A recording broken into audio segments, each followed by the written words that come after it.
विधानसभा चुनाव के पहले केंद्र सरकार ने अरविंद केजरीवाल की नाक में दम करने वाले नेता को और बड़ा पद दे दिया, जिन्होंने केजरीवाल से इतने तीखे सवाल पूछे कि कई बार केजरीवाल को मीटिंग छोड़कर निकल जाना पड़ा। उसके बाद से केजरीवाल इस कोशिश में लगे रहे कि उन्हें बीजेपी के नेता का सामना नहीं करना पड़े। असल में केंद्र सरकार ने दिल्ली म्यूनिसिपल काउंसिल के मेंबर रह चुके कुलजीत चहल को एनडीएमसी का नया उपाध्यक्ष नियुक्त किया है।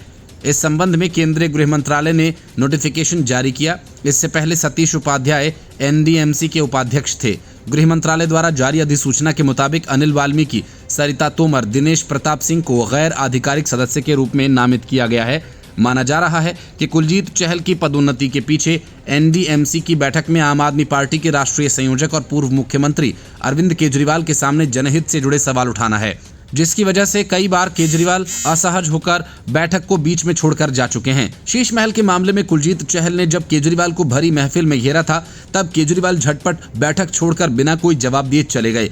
कुलजीत चहल आम जनता के मुद्दे जैसे शराब नीति के खिलाफ, दिल्ली में पीने के पानी की आपूर्ति में विफलता, बाढ़ नियंत्रण में विफलता, दिल्ली में प्रदूषण को रोकने में विफलता, शीश महल जैसे कई मुद्दे दिल्ली के पूर्व मुख्यमंत्री अरविंद केजरीवाल के समक्ष परिषद की बैठक में उठा चुके हैं, जिसका पूर्व सीएम केजरीवाल बिना कोई जवाब दिए बैठक से चले गए। इतना ही नहीं, जब केजरीवाल बिना किसी जवाब के परिषद की बैठक से चले गए तो उन्होंने इन मुद्दों को सोशल मीडिया पर जोरदार तरीके से उठाया। और इसके अलावा कुलजीत चहल ने एनडीएमसी के सदस्य रहते हुए अस्थायी कर्मचारियों को गृह मंत्रालय से पक्का करवाना, स्कूल्स पर विशेष ध्यान देने जैसे मामले भी उठाए।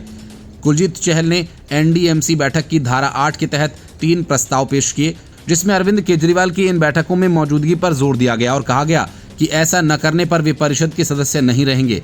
उन्होंने जून और जुलाई 2022 और फरवरी 2024 में परिषद की बैठकों में इन प्रस्तावों को पारित करवाया।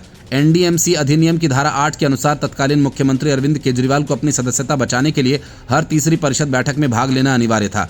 चेयरमैन समेत 4 सदस्यों की घोषणा के बाद एनडीएमसी के गठन की प्रक्रिया पूरी हो चुकी है। सभी सदस्य शपथ ग्रहण करेंगे। उसके बाद काउंसिल की बैठक का रास्ता खुलेगा। उपराज्यपाल वीके सक्सेना अध्यक्ष समेत दूसरे सदस्यों को जल्द ही शपथ दिलाएंगे। अगस्त में नई दिल्ली नगर पालिका परिषद का कार्यकाल समाप्त हो चुका था। एनडीएमसी के निर्वाचित सदस्यों में नई दिल्ली से लोकसभा सांसद बांसुरी स्वराज, दिल्ली के पूर्व सीएम अरविंद केजरीवाल और दिल्ली कैंट के विधायक वीरेंद्र सिंह कादियान भी परिषद में शामिल हैं।